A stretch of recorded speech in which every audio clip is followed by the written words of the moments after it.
The whole reason Donald Trump needs a new VP is because he called Mike Pence the P word because he wouldn't be the final nail in his coup coffin and then left him to die. His supporters wanted to, quote, hang Mike Pence. And by the way, J.D. Vance has said he would not have certified those electors. Can I show you what J.D. So J.D. Vance was actually, confronted by Fox's Bret Baier about all the things J.D. Vance said about Donald Trump. Let me show you that. Well, Senator, this is an evolution, and I know you've been asked about this before, about past comments that you've made about Donald Trump.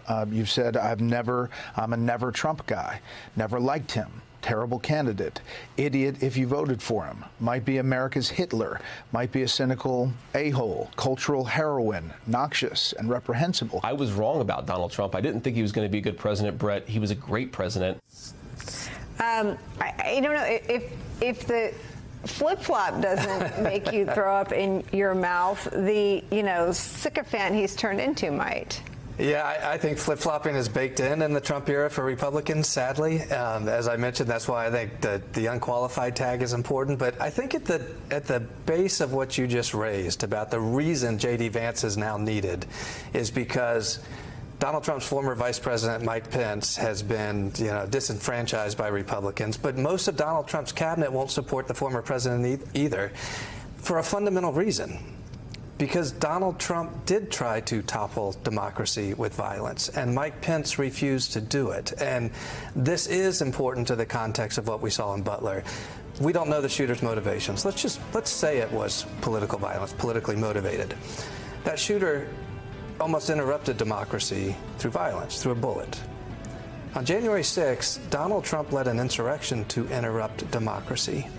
Fortunately, nobody was killed, but the crowd was chanting, hang Mike Pence, and Donald Trump watched as that occurred. It is why sent out a tweet calling him, not the P word, but we know from Ivanka Trump's assistant that that's what he was saying in private. And as I've said, the non-legal case here is Donald Trump laid the predicate of a stolen election, issued the invitation for the mob to come to Washington, gave a speech saying, go to the Capitol with strength, not with weakness. They only respond to strength. The crowd started chanting, hang Mike Pence. There were gallows on the lawn. Donald Trump watched. Donald Trump has tried to undermine our democracy and the American voter. The American experience is not guaranteed. Our experiment is only protected by the leaders we have. Donald Trump has shown not to be faithful to the American experiment. It's why Mike Pence is out and why he wants J.D. Vance to be a sycophant. It's also why, while we share in the national condemnation, we must not suspend our own judgment about who the candidates are in November. Or our eyes and ears. And I think you are so elegant, I'm going to be not elegant.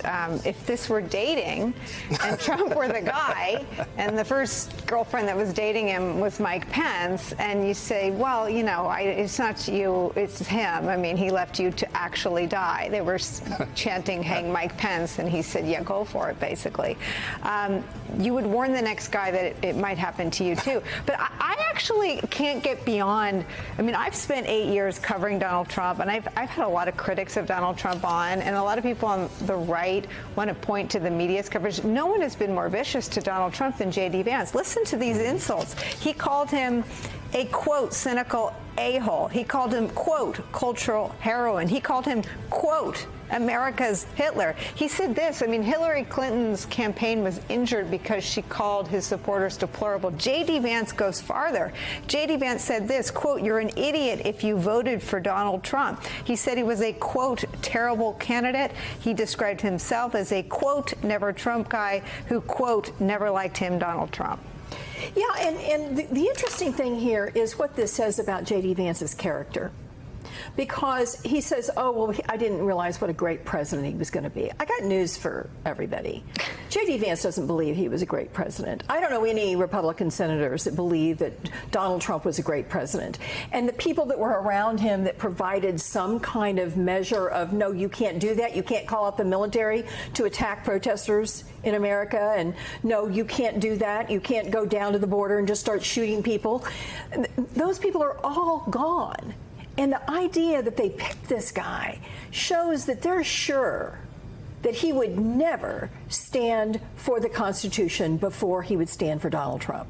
Because he has said that Mike Pence, if he had been the vice president, he wouldn't have certified those electors. Vaughn Hilliard is with us. Vaughn, I think you were there 8 years ago when Donald Trump picked Mike Pence. Now, I don't know. I guess it took me 9 years to work up a well of sympathy for Mike Pence. But poor Mike Pence isn't even there tonight. He's been a lifelong Republican. Mike Pence went along with all of it up until, and then not including the coup. Your thoughts? It's hard to get a much more loyal vice president, I think, than what Mike Pence was up until January 6, 2021. Loyal in terms of the way that Donald Trump views loyalty. I recall I was in Indianapolis when Mike Pence was formally selected there, and I remember the very first interview that he did after being named, and it was with Hannity, and Hannity asked him the question, what are you going to do in the White House when you disagree with Donald Trump? And he said at the time that behind closed doors, he would have that discussion and tell Donald Trump why he disagrees with him. But then when the doors open up, he would come out and stand shoulder to shoulder with the president. And for 4 years, he did exactly that until he did not go forward with Donald Trump's plan to reject the certification of the Electoral College votes on January 6th.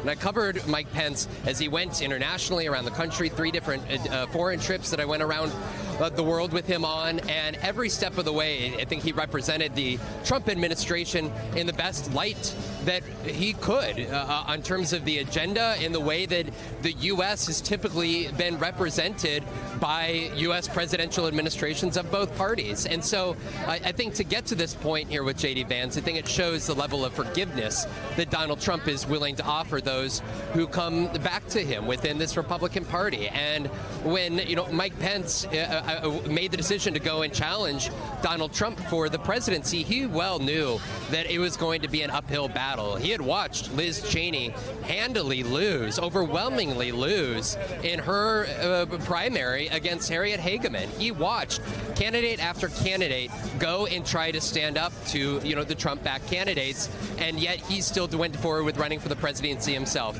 Mike Pence is not here in Milwaukee today, and of course he sent condolences to Donald Trump here. This is the apparent assassination, which I just want to underscore as somebody who has covered these rallies over the last 9 years. I think underscores the anxiety that myself as a reporter and so many feel about the state of being able to go out on the campaign trail in the year of 2024. But I think Mike Pence also experienced to a certain degree that fear himself a couple years ago. And so this is a moment that I don't think our story, we don't understand exactly where it's going. We're living in it in this present time on July 15th, 2024, Nicole. Vaughn Hilliard, I know you've been reading Project 2025 sort of page by page. It's 900 pages, 600 pages long. Would J.D. Vance and his past statements, let me read them again. You're an idiot if you voted for Trump. He might be America's Hitler.